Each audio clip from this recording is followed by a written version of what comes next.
The views and opinions expressed in these historical letters that may contain vernacular used in the World War II era, the post-war era, and the Cold War era do not reflect the views and opinions of any of the individuals involved with this project, including, but not limited to, the podcast's creators.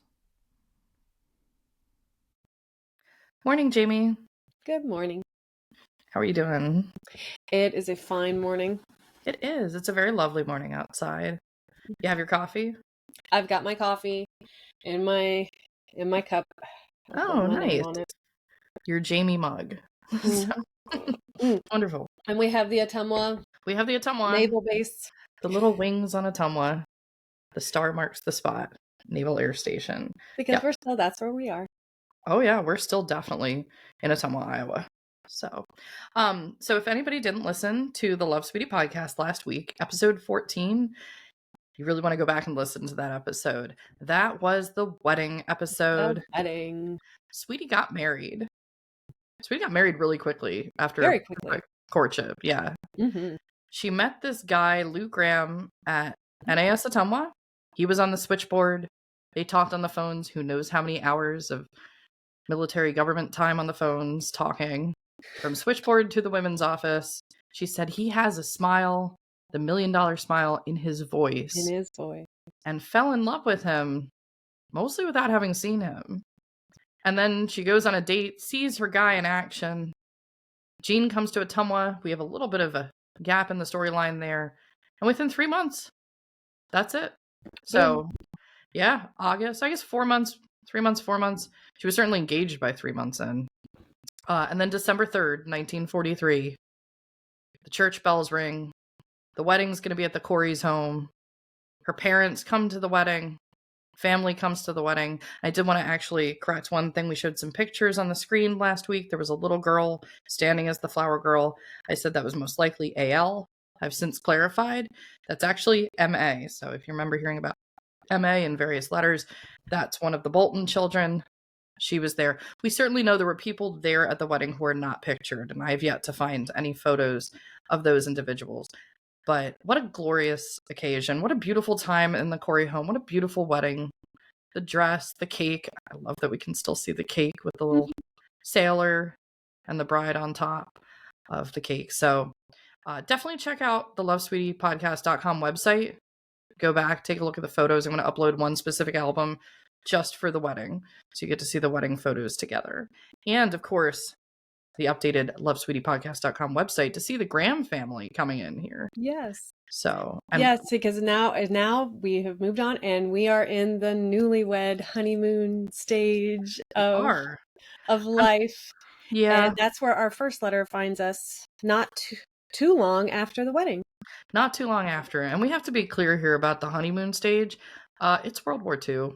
So yeah. No honeymoon immediately after the wedding, as is the usual tradition. But they're settling in as newlyweds and handling some other items, and that leads us to our first letter this morning from Ottumwa, from Sweetie. There's 2 letters in today's episode. Both are from Sweetie, both to Jean, of course, to Jean. It's right before Christmas time because we're in December, so this is the letter from December 10th, 1943. December 10th, 1943. Dear Jean, today marks the first anniversary of the Demery-Graham merger. 1 week today. Just for fun, I'm going to buy one little cupcake, write 1 week on it, and put one candle in the middle. I think I'll dribble down to Hoffman's or to the Osco Drug and see if I can't find something nice for him. This is so cute. Mm-hmm. One little cupcake. She's so happy. I love how she refers to it as the merger. A merger of the families. The merger. Before I forget, you will remember our gracious landlady raised the rent on us. $1 per week. Yesterday, I went in with $16 to pay a couple weeks' rent. I couldn't find her, so I just laid it down with a little note that told her it was 2 weeks' rent. Last night, she tapped ever so gently on the door. Lou happened to be there too, so he opened the door to her surprise. To our surprise, she rather sheepishly and shamefacedly said she thought she'd better not raise the rent on us.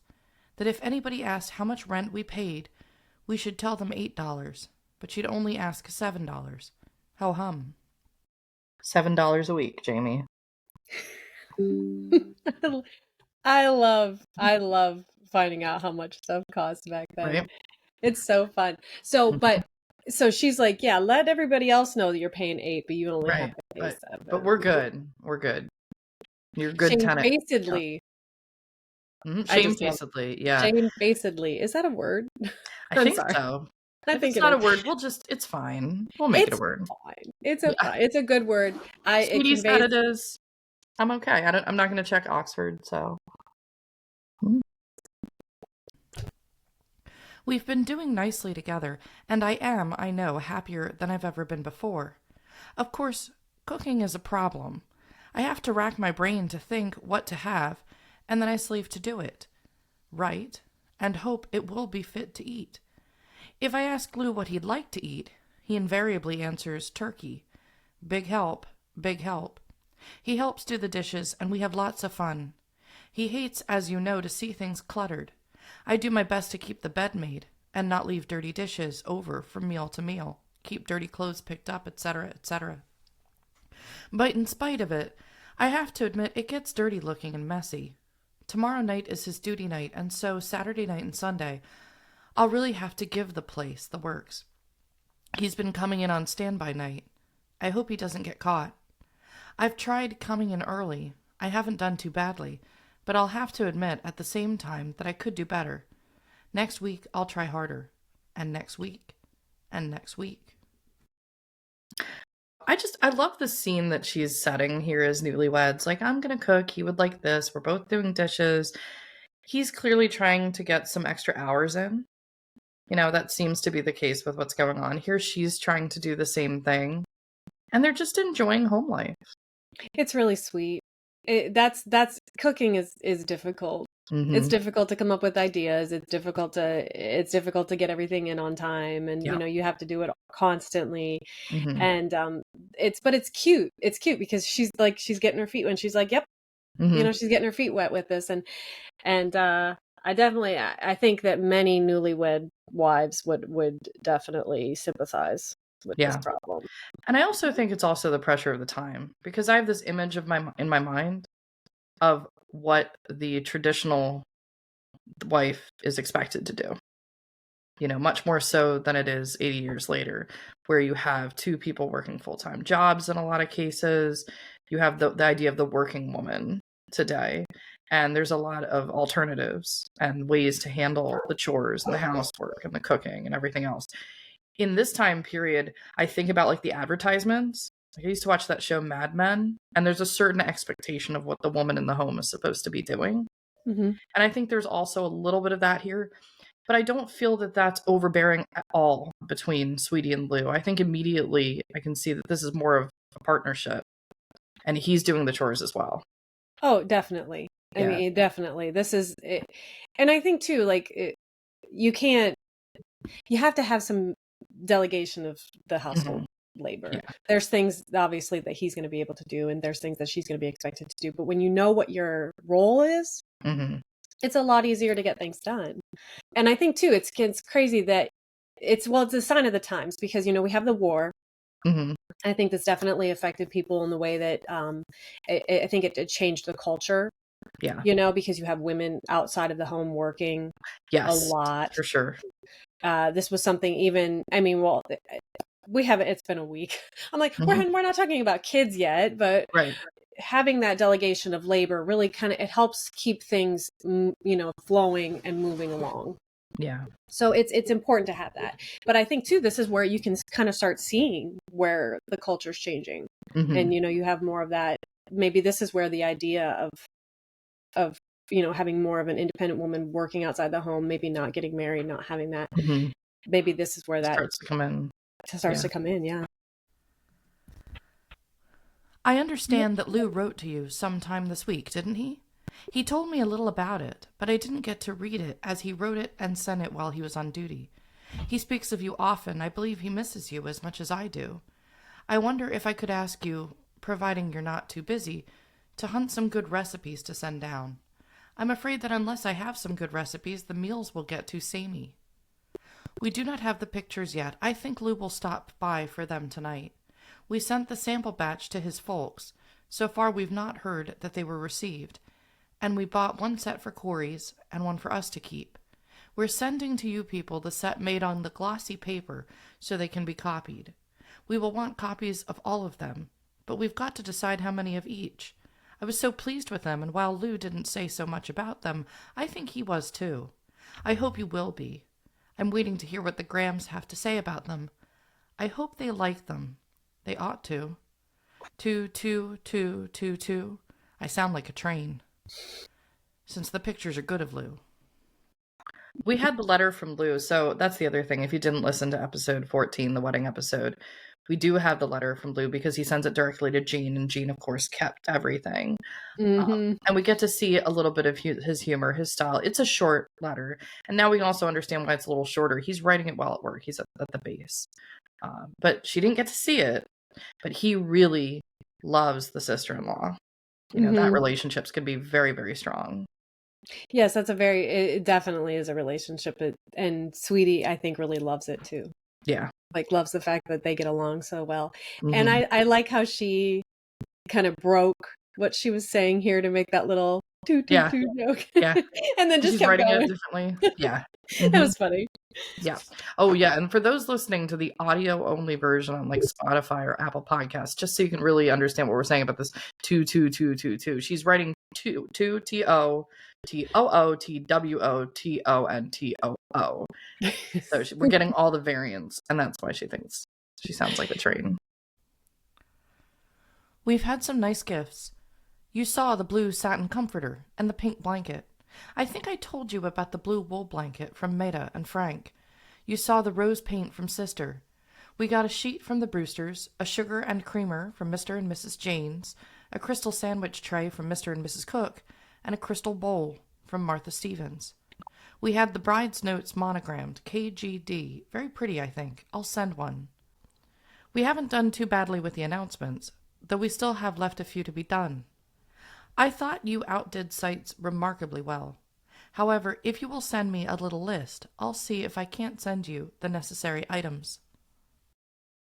Isn't it amazing how wedding gifts haven't really changed in like 80 years? The crystal, specifically, that set usually comes through. I know I'm going to inherit from my parents, or at least my sister and I combined will inherit the crystal that she was gifted at her wedding, and she's pointed them out. I've taken the time to talk to my mom and ask, where did you get this? And she's explained, this was a wedding gift from this person. Here we've been able to identify, actually on my mother's side, we found the wedding album, which identifies every single guest and what they gave at their wedding. It's nice that Sweetie is writing this, documenting this in the letters, so we can see. This is a great call. Like, if people are going through any of their parents or their grandparents' things, and I know everybody, at least a lot of people, accumulate a lot of stuff. I recently moved in the last year. I actually decided, when I was inheriting things from my mother's mother and trying to save things rather than go to the thrift store, to get rid of my things, because things back in the 40s and 50s and 60s, they were built to last a lot more than the things we have today. So I decided to let go of my things that I'd bought in the last 10 years and give those away to keep the things that were of the same type in the 40s, 50s, 60s. And I think as a result, I'm still trying to identify some things, but I think as a result, I've managed to save some of the potential wedding items and things from that side of the family. So I'm really happy to do that. I'm really happy to know that we do have a number of the artifacts that are being talked about, in various pages of these letters. So if anyone's thinking how to deal with all of these, I would say, heritage, legacy items, my recommendation is, if you have something else that's not the legacy item and you've inherited something made in the 40s, 50s, or 60s, get away from the stuff that you're buying and bring back into use the things that are here, for those special occasions, because it's such a great feeling being surrounded by that legacy, on special occasion. But yeah, it's amazing. The crystal, and I love the little things like the sandwich tray, the bowl. So she's getting the complete set. And that's what when you get married, you need that stuff. Like Oh, these yeah. are typical, like, you don't have, these are things that definitely newlyweds could use Right. and pass Mhm. down. And it's quite lovely. Yeah. I wonder, like, if you have any more information on the, I thought you outdid Sights remarkably well. Yeah, I don't know too I much don't about know. Sights, what the reference is here. And I think Yeah. it's something going on, obviously, with Jean specifically. We don't have the other half of the letter to see what she's talking about, but there's probably some story that's happened that Jean's told her about Sights. It was just a very quick little thing, and it wasn't Yep. mentioned anywhere else. So I just Wasn't. wondered if we knew about that and if anybody knows about that. But No, I don't know much about that. yeah.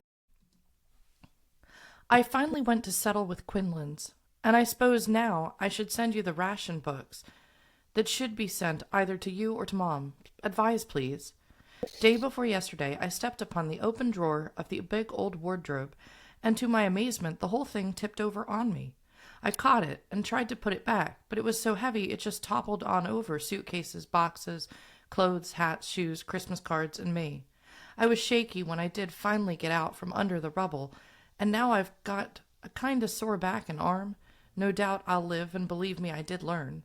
Lou was not at home, and because I had so few minutes to be at Corey's, I just picked up the clothes and slung them over the foot of the bed. What a mess. I got a letter from David's mother the same day. She does not know I'm married. She sent Christmas greetings, invited me out to visit them, meet them, and become acquainted. She said David had told her of our future, wished my family the best of health and luck, and signed it David's mother. No doubt I should write, but it seems like an insurmountable job. I can't write and say, your David was off his beam when he said there was any future for us, that I'm already married, and that I love my husband more than I can find words to say, and besides, even if there wasn't Lou, I wouldn't marry him. On the other hand, I can't and won't write to say I'm sorry, because I know darn well I'd marry Lou all over again, and I'm not sorry. I will write, out of common courtesy, and let her know, and I hope I can be at least diplomatic enough that I'll not hurt their feelings. Oh, me. Oh, you. Oh, you. Oh, You you. put this on yourself. I'm sorry, but this makes me laugh. But yeah, we kind of had an idea that maybe David thought a little bit more of the relationship than Sweetie did. We had that idea, but this is confirmation.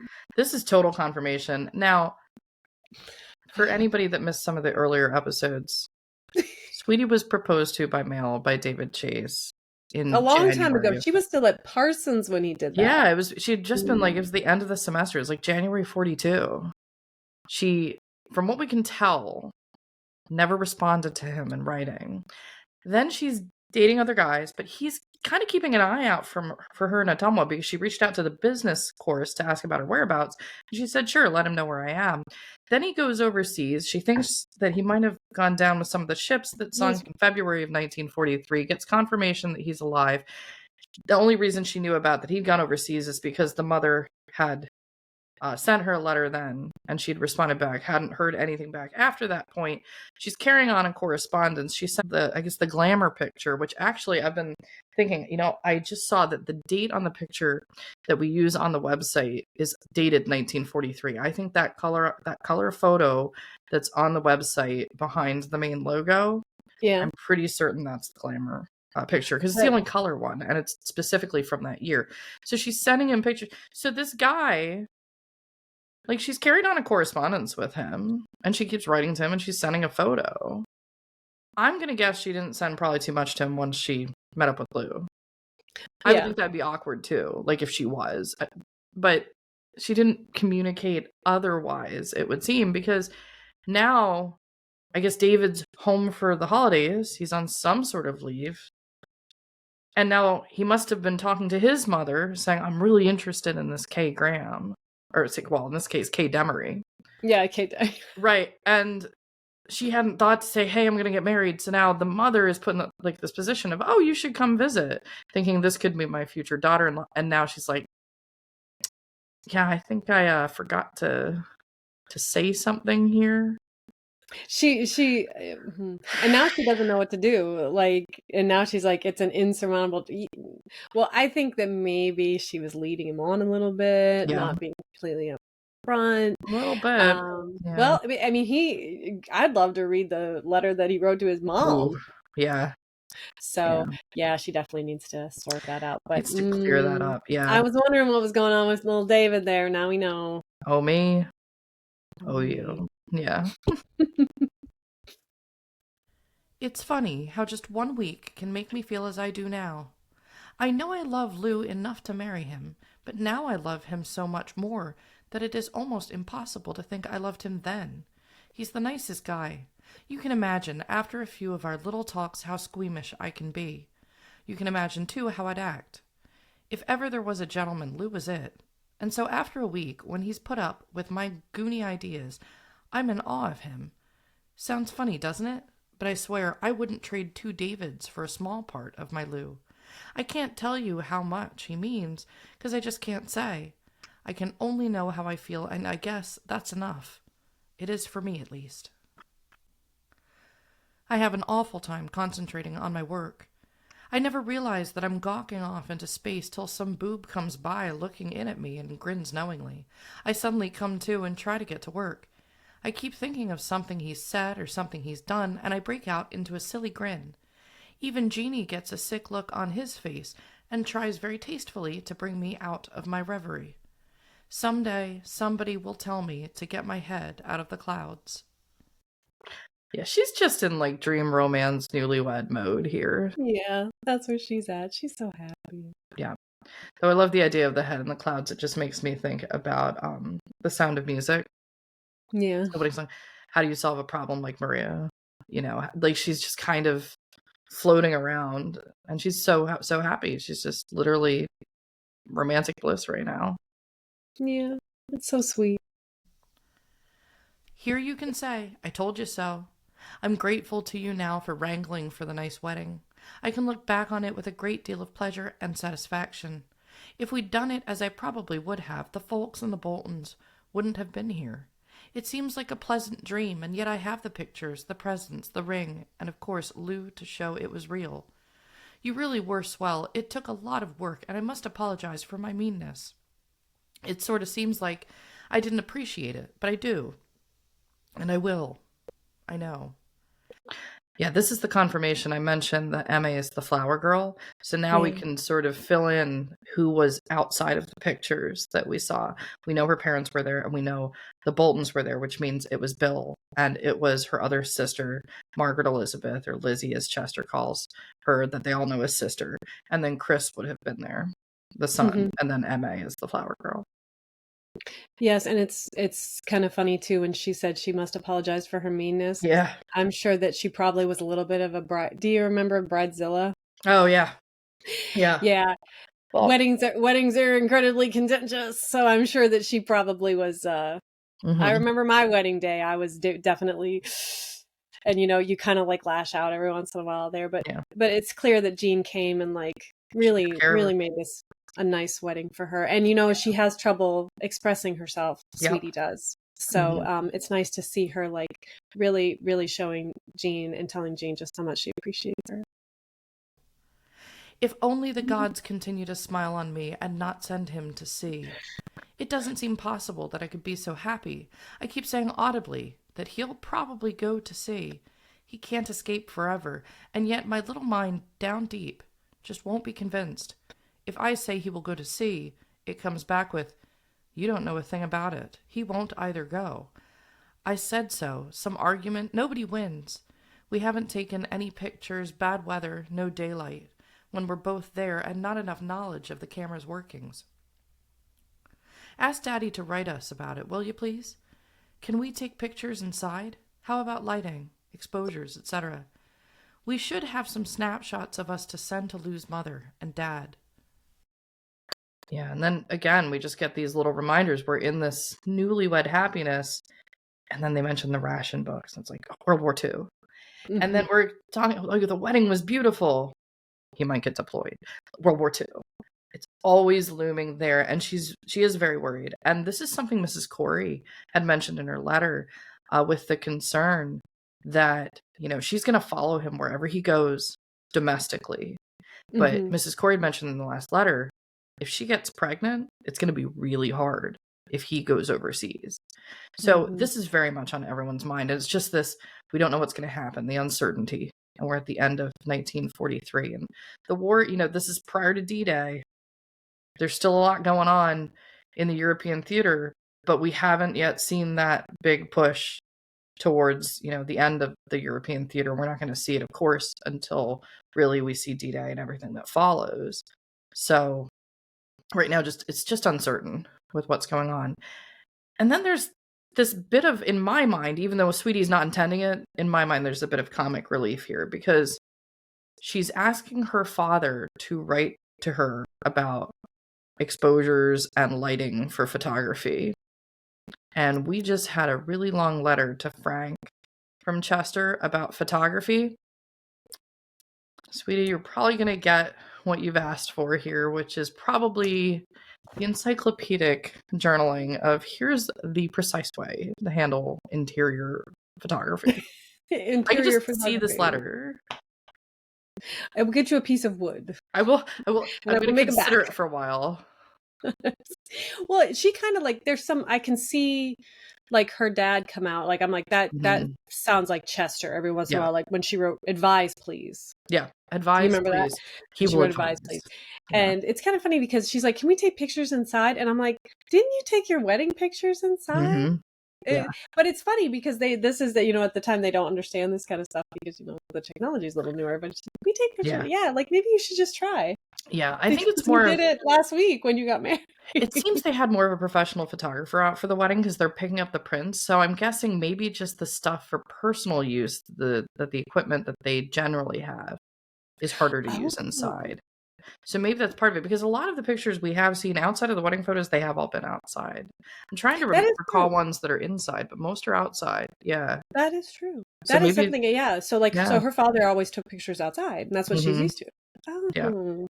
But now she's about to get the American Journal of Photography response from Oh gosh. Chester. I hope we have that letter. I have not seen that letter, but I can just imagine. Oh no, that would have been an exciting episode. Oh yeah. That's going to be the bonus episode on photography by Chester Demery. So, MD. You can do that one by yourself. Yeah. And here's this. I still don't know what dodging is. I have to figure it out, but if you'd like to know more about photography and Chester deciding between pieces of wood to make something for photography, please refer back to episode 13, and you'll get your fill over there. She, Lou's mother, writes nice letters. I'd like to write to her, but I don't quite know how to go about it. You know how I bungle things, and of all the times I want to make a good impression, I really do a mix-up and land on my face. I wouldn't want her to feel towards me as I did once about Maida writing to us and to the folks as she did. Oh, me. Oh, you.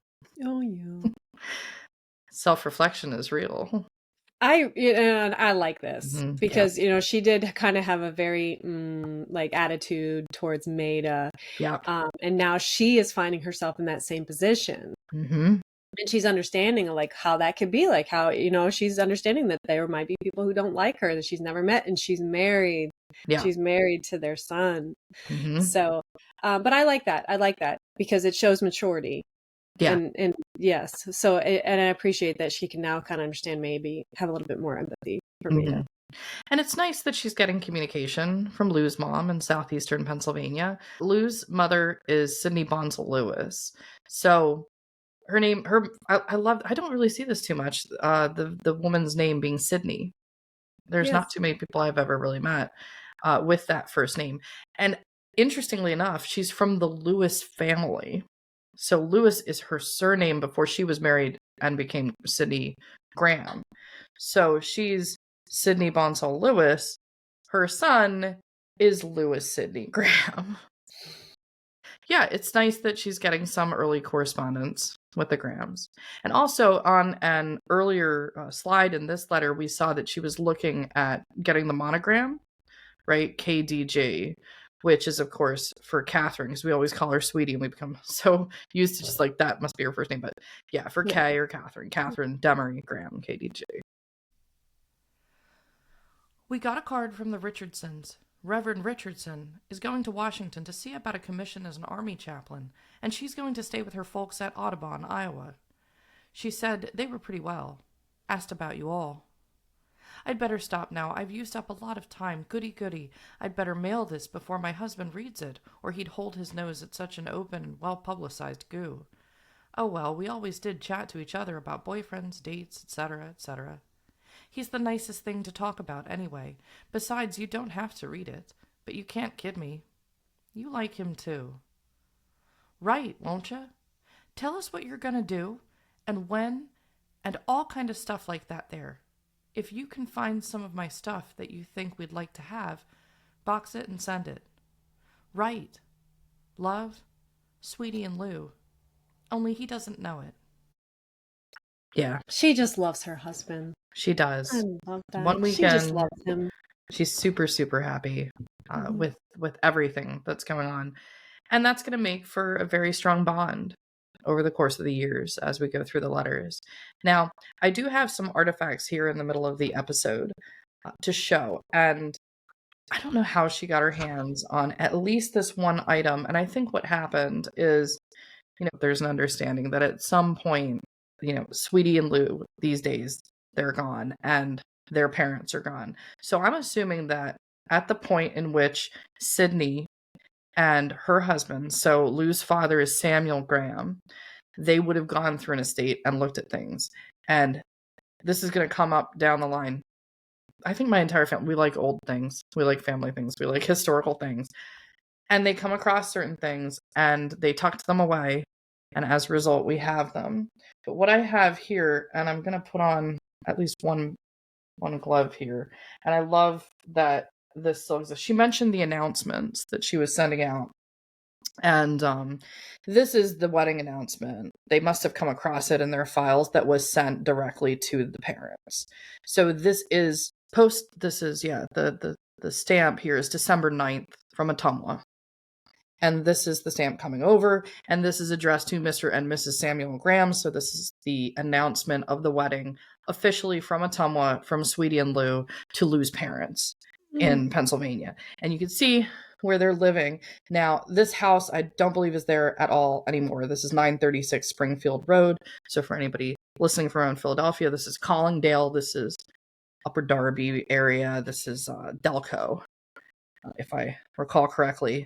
And that's inside, Delaware County. Yeah. For people who are not in.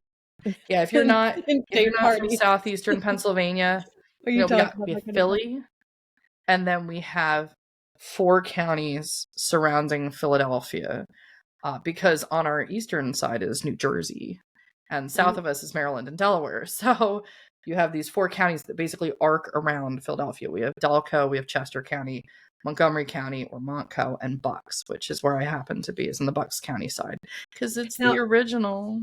And now, and Allison always likes to throw this up because I'm from Southwestern. Well, I'm not from, but I live in Southwestern Pennsylvania. And the interesting thing on that letter, I noticed it doesn't have like a zip code. And it does not have a zip code. That's going to be the case for a while. Yeah, that's neat. And so it's PE. And an A is how you would tell like what state instead of PA. Yeah. And if you've noticed on the screen and letters we've looked at before, like Des Moines, there's no zips on any of these. So it's not necessary. It's not necessary back then. So inside we have the interior envelope. They're following the traditions that if you do wedding invitations and announcements, there's the exterior, and it says Mom and Pop and Dit. And the reason it says Mom and Pop and Dit is because Dit is in reference to Lou's sister, Elizabeth. So her nickname is going to be Dit. Well, thank goodness. How many Elizabeths can there be? Right. We have a lot of... So we have some nicknames to help us distinguish who's being taught to. But inside here we have the original announcement. So a little... You can see where the envelope got to it. But what this says, and I'll read it out, is Dr. and Mrs. Chester Demery announced the marriage of their daughter, Catherine Francis, to Louis Sidney Graham, United States Navy, on Friday, the 3rd of December, 1943, Atumwa, Iowa, at home, 120 North Holt, Atumwa, Iowa. So just having the original announcement sent to Lou's parents is really, really great. So I wanted to show that. We've got a couple items here. Now, there's not going to be a letter that covers these, but since we're talking about the weddings and we're talking about these families and we're talking about Sydney Bonsall, Lou's mom, and Samuel Graham, Lou's dad, a couple other artifacts still survive from them. So this is a little book. Now, I don't think these are really produced too much, and it's got a glint, so it's a little more difficult to see, but it just says the marriage service. And this is the marriage service record for the marriage of Sydney and Samuel from Lou's parents. So this is much older, but it was probably more traditional at the time. This is copyright from 1907. So this is the order for the solemnization of marriage from the Book of Common Worship from the Presbyterian Board of Publication, Philadelphia, 1907. What's important there is Presbyterian. So this is going to make Chester very happy. Is this marriage record book, and it's signed inside, of course, the certificate. This certifies that Samuel Graham at 407 South 20th Street, Philadelphia. Yay, Philly. And Sidney B. Lewis at Darby, Pennsylvania were by me united in the bonds of marriage at the residence of the bride. So there's a nice callback to that his parents were married at the bride's home. He's being married at the bride's home, right? So nice callback there. On the 16th day of June 16th, in the year of our Lord, 1909, so they were married in 1909 here, conformably to the ordinance of God and the laws of the state, by the minister of the gospel. Here it looks like Charles A. Dickey is his name, and then they have witnesses present. So we've got, this is like the old marriage certificate, basically, in a book. So that's back from the 1900s, like that's from the early 1909. Yeah. Inside the book, I'll scan in the whole book because I think people would like to see how this used to be, these are the orders of marriage. So it's going through the various text of the wedding where it says, "Dearly beloved, we're assembled." So this, we get to hear exactly what was said at the service back in 1909. And then they would have announced, there's congratulations in the back, so they get this nice little record. And then they actually saved everything. The article, this is the original paper of the announcement that went out in Philadelphia. And it says, bride is descendant of Revolutionary Colonel. So now Sweetie's going to be, this says that on June 16th, Miss Sidney Bonsall Lewis, daughter of Mrs. Anna Lewis and the late Joseph Lewis, and a lineal descendant of Colonel Timothy Matlack of Revolutionary fame, whose portrait hangs in Independence Hall, was married this evening to Samuel Graham of Philadelphia. So on the Lewis side is the Matlack line. And I'm bringing this up for anybody that really appreciates old Revolutionary history, because if you've ever seen National Treasure, you know that in the first clue it mentions Matlack's pen. Timothy Matlack was the scribe of the Declaration of Independence and clerk of the First and Second Continental Congresses. So she's descendant lineally from that line, and he's marrying into the family. So now there's a legacy, including through my father, my father's now the fifth great-grandson of the scribe of the Declaration of Independence. And Lou Sr. was the fourth great-grandson. So they're marrying into this family. They're quite proud of it, and they've called that out in the announcement in 1909 that they do, because you have a descendant of one of the revolutionaries in Philadelphia getting married in 1909 to the Graham line. Now, the Graham line's coming over from Ireland in the mid-1800s, so they're not around for the revolution. But for anybody that appreciates revolutionary history, Sweetie has now married into a revolutionary line, which she's going to take a lot of pride in. And then the last item, and this is the biggest item to take a look at, and it's very delicate, and I think it's obvious, this is a big one. So I'm just going to get out of the screen here a little bit. This is the family Bible. Oh my God. And this was passed down. And this is, I believe the print date on this is 1866. Oh. So this is an old Bible, but it was passed down family member to family member. And it's hard to keep books like this together with the spine. It's already in a certain condition.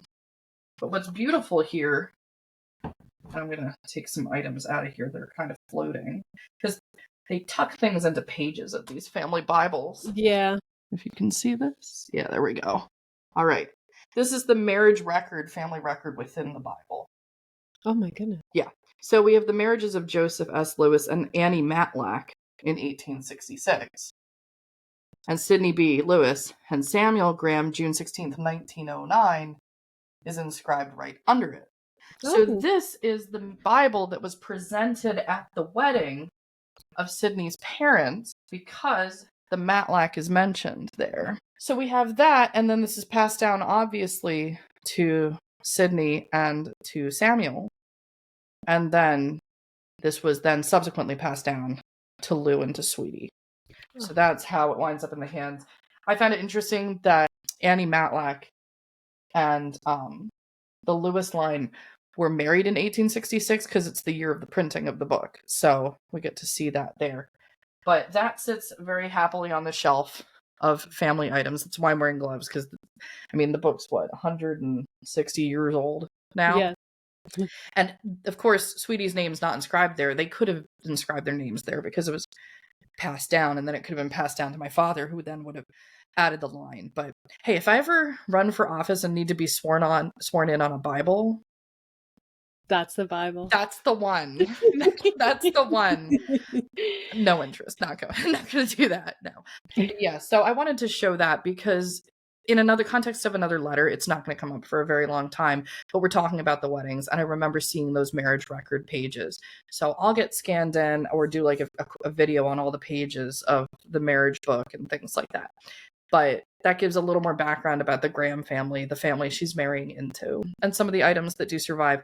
Most importantly for our storyline is the announcement that we do. That was amazing that we have the original announcement. Sent to his I wonder how many of those she had, and she couldn't send one to David's mother. Yeah, like maybe we should send one to David. Like that might have been, I'm sure you could have spared one to just be like, that would be like the most passive aggressive like response to the letter is be like, yeah, I have this announcement to send you, and then you. I mean, I seriously hope that storyline is not over. I would love to hear more. It might be over at that point. I think it might be over, but I would like to hear more. Appropriate is to write to a married woman at that point. I hope that David, and if maybe there's a way we can find out if he had his happily ever after. Yeah, I've been trying to look to see what happened. He has a very common name. Yeah. So it's been hard to track down, but I keep looking because I would like to see some closure there, that he found his girl and that he lived a happy life. And I do. If you are part of the family of David Chase and somehow you were listening to this podcast, I hope really for the best for that family. Mm-hmm. I really do. And he was very meaningful to Sweetie. She was concerned. She was concerned. She really cared.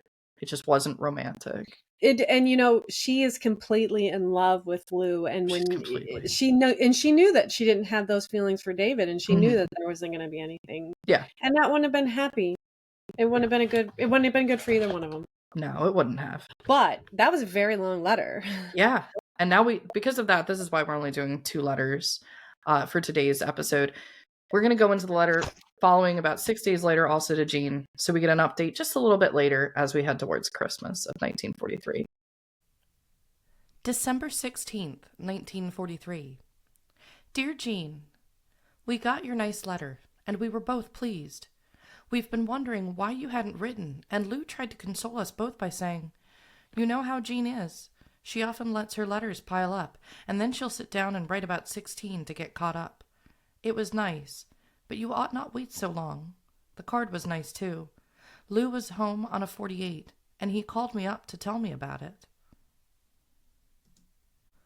I got ready and mailed the photographs of Emma. We got a Christmas card from her. It was nice, but unless I'm letting my imagination run away with me, it held a little added meaning for Lou. We've heard from his mother to say that she received the flowers, cake, and the pictures. They said the flowers came on good condition, the cake was delicious, and they liked the pictures, little else. We got a very pretty card from Marion, Frank, and one from Reverend and Mrs. Richardson, and a few others that I have yet to acknowledge. Commander Painter sent over an envelope yesterday with a $20 bill in it. I hope we can find an iron and a frying pan. Okay, so this is the wedding gifts that they need for the home that at this point they've identified they don't have yet. I just love that she just wants to get a frying pan. She's really obsessed about wanting to cook very good meals at home. Yeah, that she's definitely taken that role on and taking it very seriously. $20. $20. That's like gift. Almost 3 months, 3 weeks rent. Yeah. Well, depends on, I guess, $7. Yeah, because she's discounting them, and they're not to say anything about it. So $21 for 3 weeks. Yeah, almost a month's rent. So. Yeah, but $20, like that's a lot. Yeah. And I'm gonna say that the commander probably doesn't send that to everybody that's gotten married because there's so many of them. It's kind of funny because when my husband and I started dating, the very first thing he ever bought me was an iron. There you go. So. Yep. It's the and then I had that forever, and then we replaced it with another one that I've had since we've had 2 irons in our marriage. Yeah. So, and the frying pan, of course, obviously, because she's taking. But the cake made it. The cake made it, and they ate the cake. I was wondering. Made it. Yeah, I was wondering. Yeah. And two, this is like so Emma. I don't know who that is, but she seems maybe a little jealous.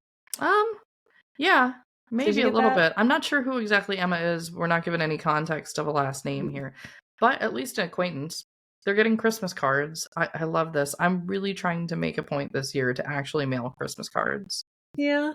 Yeah, because I miss getting things in the mail, and I think the more digital we become, and we just get like bills in the mail, it's nice to get things that aren't. And they really like take prime place on the table and things now because there are much fewer of them, and we don't send them around as much as a society. So I'm gonna look for some really boss Christmas cards. I would like to see that. That'd be fun. I've always wanted to. I've never gotten around to doing it. I always look at them at the stores. I love looking at Christmas cards. They've gotten so beautiful, and I'm like, I really do need to get back to this. So, but this is like we're getting into it. We're almost there to their first Christmas. Yeah. Mr. Corey had to go to Des Moines the first of this week. He is making a survey on wage scales. Mrs. Corey went along with A.L. to Des Moines with him. I wanted so to come too, but I could not get off. Today, he went to Burlington on the same project. Mrs. Corey hated to go and take A.L. in the cold, yet she hated to see him go alone, and he hated to go alone too. So my big-hearted Louie offered to go. Fine way to spend a 48, but I guess it is okay. He probably won't be back till 7:30 or 8 o'clock, or even later. But I guess it could offer an opportunity to get the last of the announcements and thank you notes sent out. And I've got to mend some socks, as well as clean up a little. Yeah, the last of the announcements, including one to David Chase's mother, would be a good idea. The 48 is in reference to the 48 hours. So we're going to hear this referenced a number of times over the course of military service that Lou has. There's whole stretches of time that he's away from home, and there's stretches of time that he is at home. This is a time period in which the 48 he would have been at home. And that's why she's a little like, there goes my time with Lou, but he's helping out the Coreys. Yeah. You ask, what do I want for Christmas? Something that would be a gift to us both. A good housekeeping cookbook. Good for Lou's stomach and to keep me from pulling my hair out. I've suggested that to Mama, so be sure you don't both get one. Presumptuous, aren't I? Or I think you should. That we're not going to be able to buy Christmas presents either for my family or for Lou's. So may I ask that you do not buy us anything, and believe me, I mean it. It doesn't seem so very much like Christmas to me. I've been wanting a Christmas tree, but I've been waiting for Lou to suggest it. I guess maybe he guessed I wanted one, for he did suggest that we get one. We don't have any desecrations, and I've been wondering about writing and asking the folks if we couldn't borrow some of the lights. We could buy the little decorations we'd need down here. I wonder if the folks are intending to have one. Have you heard? She really wants to just have that lovely little first Christmas with Lou at home. Yeah. And I like how she calls it desecrations. Yeah. There's just things that she does that I'm like, that sounds like Chester. Yeah. That sounds like something that he was like, yeah, I guess we're going to go put up the Christmas desecrations. So this is not about Jesus. Yeah, right. But anyway. And by the way, there was the baker and the beggar woman we were trying to figure out. Yes. The morals. So I've been looking into it. I can't seem to find the tale, but what I'm thinking is I think it's a play on a biblical tale. I do think it's a play on a biblical passage. I'm still looking into this some more, but it makes sense with Chester. He does reference back to scripture a lot. So the fact that there's like a hidden moral tale in here, I do think it's a reference to biblical. So I'm not at all surprised if Chester would probably just be deciding which type of tree he would like most in the room and having quite an academic scenario discussion about that. The lights, I love decorating the Christmas tree. I love getting things ready for the holidays. I'm one of those people, and I know some people are going to be like, this is the problem with the modern generations. Like Thanksgiving, the tree is up. I'm one of them. So, but it's funny. It's a funny thing to talk about. I don't put up the Christmas tree. I don't until after Thanksgiving. The day after, my daughter would have it up November 1st if we could. Oh yeah. But for fall decorations, September 1st, boom. It's not fall yet. I don't care. Yeah, it's time for fall. I mean, I think the pumpkin spice latte comes out in August. So whenever Starbucks tells me that it's fall, then it is. So, but Christmas, no. Like if the stores are in the holiday, I'm done. Like I'm trying to be consistent. And then I theme it. I don't go over the top with this, but I theme it by color scheme. And I get this from my mom's mother, and the family, if they're listening to this, they're going to laugh because this is absolutely true. My mom's mother, Nancy Bonner, was an incredible florist, and she lived in central Pennsylvania. And she really probably controlled the floral industry for about a 30-mile radius. She was excellent at it. She really had the business in her area. She was up in Dauphin County, which is just northeast of Harrisburg. And what she did was she would bring in like a 9-foot, they had a big Victorian house, a 9-foot blue spruce. And then she would flock the tree. It was a cut tree, so it's not fake. She had like 5 or 6 trees in the house, but in a bay window, she would have this 9-foot, and she'd flock the tree. And for people that don't understand that term, that's when it's like that fake snow that's like put on it. And then she would determine by like August what the color scheme would be, because she's a florist. So one year it'd be like fuchsia. And then another year she would never do blue. She would never do red and gold ever. So gold, yes, red, no. So it'd be like pinks. This year it was silver and gold. This year it was white and silver. This year it was chartreuse. Like she would declare what it was. And we learned over time as her grandkids, we'd say, we'd go to our mother and say, what has Nanny determined? That was her nickname to all the grandkids. Has Nanny determined the color scheme this year? Because you had to wrap the presents in the proper color, because it's a look. I was going to ask you. And if you didn't do that, your presents would be evicted from view. So I have carried on the tradition to deter. I'm thinking this year I might go, because I kind of want to do like traditional gold and red, Victorian / like 40s. I was thinking about it. This past year I did silver and gold, and then I declare it to my family. So I carry on the tradition. So and then you're going to declare. You're going to declare in August. Yeah, so I'm going to declare in August. I really just like having everything beautifully coordinated. I don't go over the top with like the amount of things, but the look is really important, and that's a legacy coming from my grandmother. So when she's saying I'd really like to have a tree, it immediately makes me think about, because it's we're July, August. I'm already in the mindset that I have to pick the theme. Yeah. It's a funny this is tradition. Sorry, it's tradition. Yeah. Well, too, also the thing that she asked for, and I actually have been gifted cookbooks that I still own. Oh yeah. A Good Housekeeping cookbook. Yep. That would be perfect. Perfect. And this is a great thing to give to a newlywed couple. I have the Taste of Home cookbook.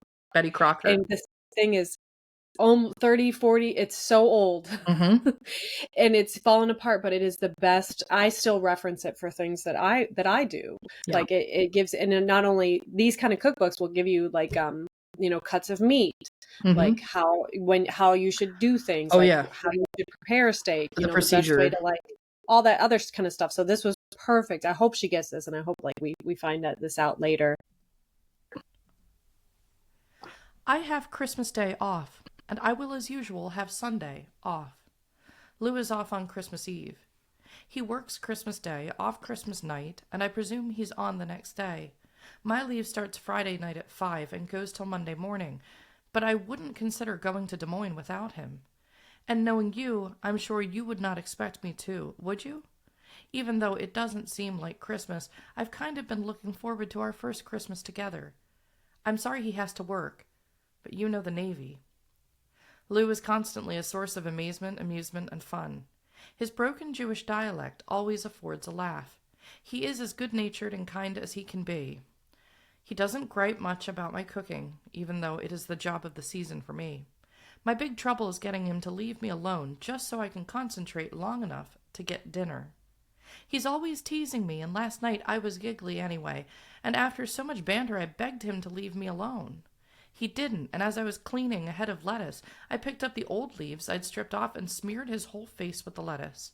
I leave the outcome to your memory and imagination. Just know that I picked lettuce up from every corner of the house. Yeah.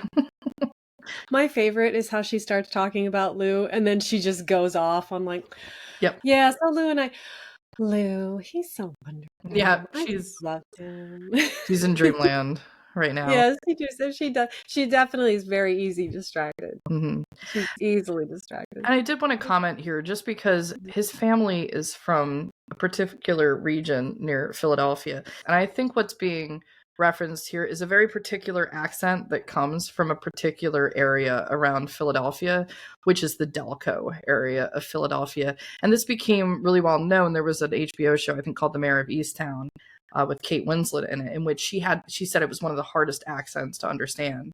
So if anyone's curious, this is something to look into. This is around Philadelphia. I say water, but this is where we're getting some of the accents, I believe, around Philly. It's such a melting pot.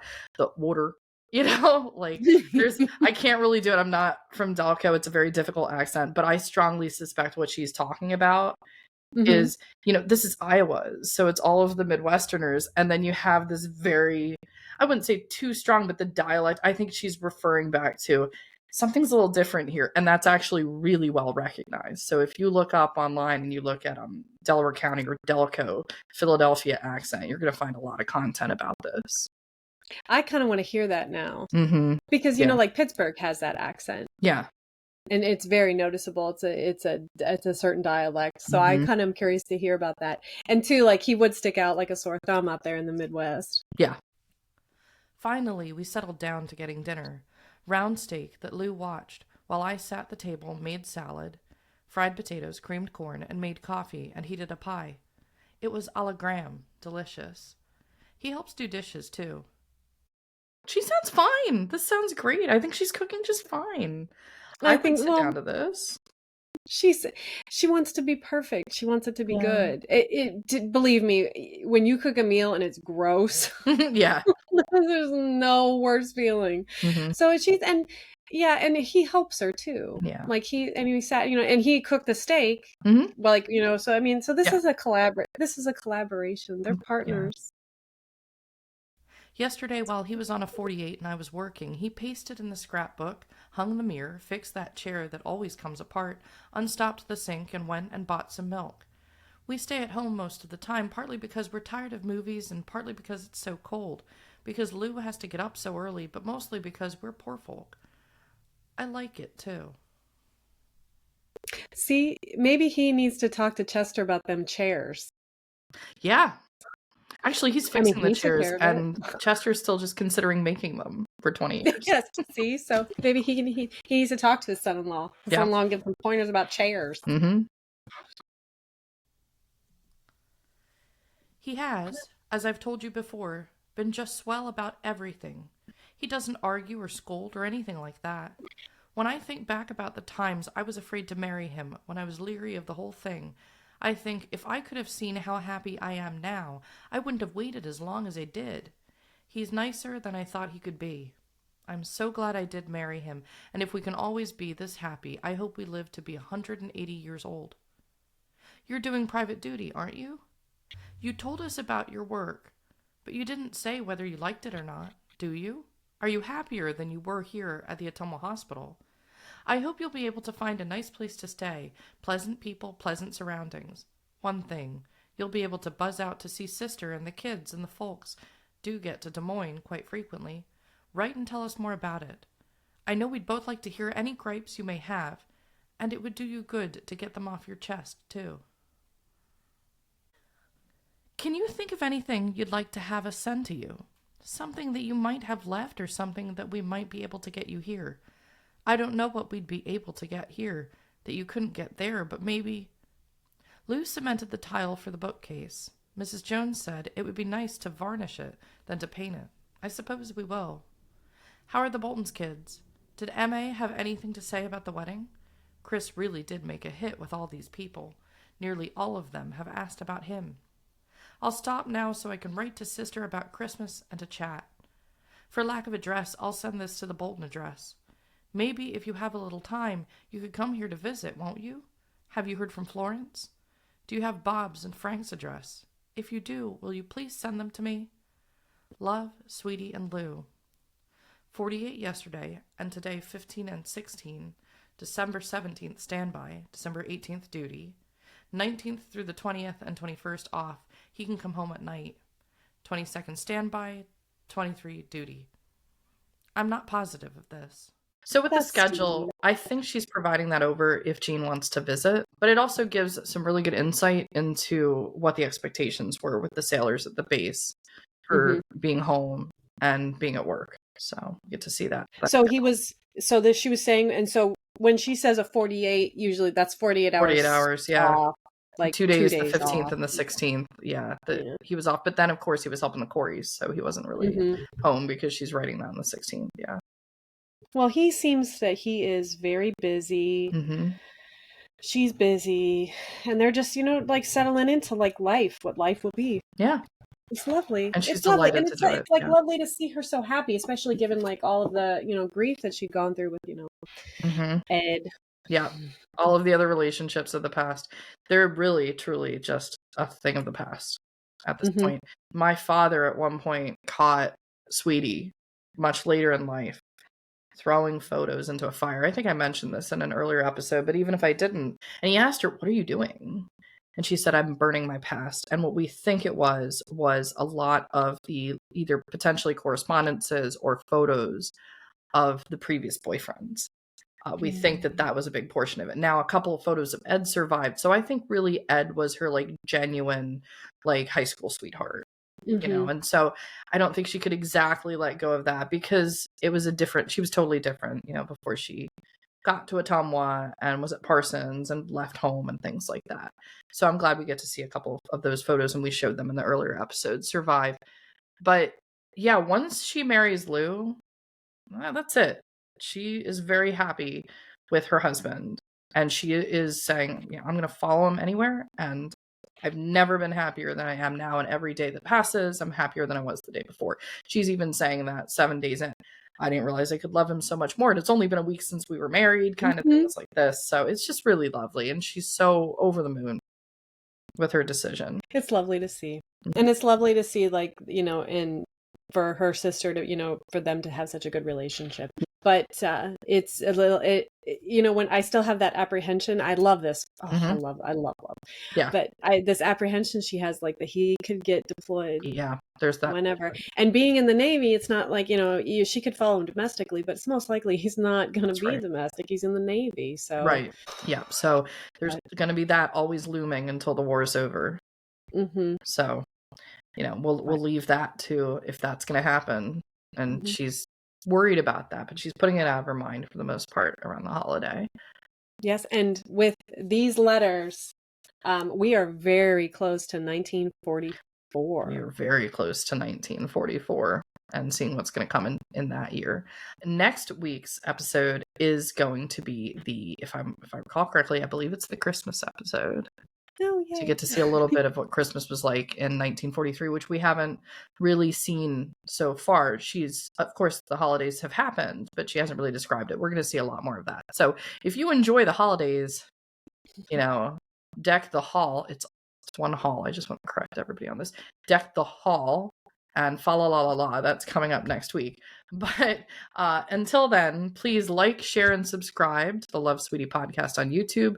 Please leave a review if you can. All of that really helps us out. Check out the lovesweetiepodcast.com website. And with that, that's it for today's episode. Yeah. And we will see you next week. See you next week.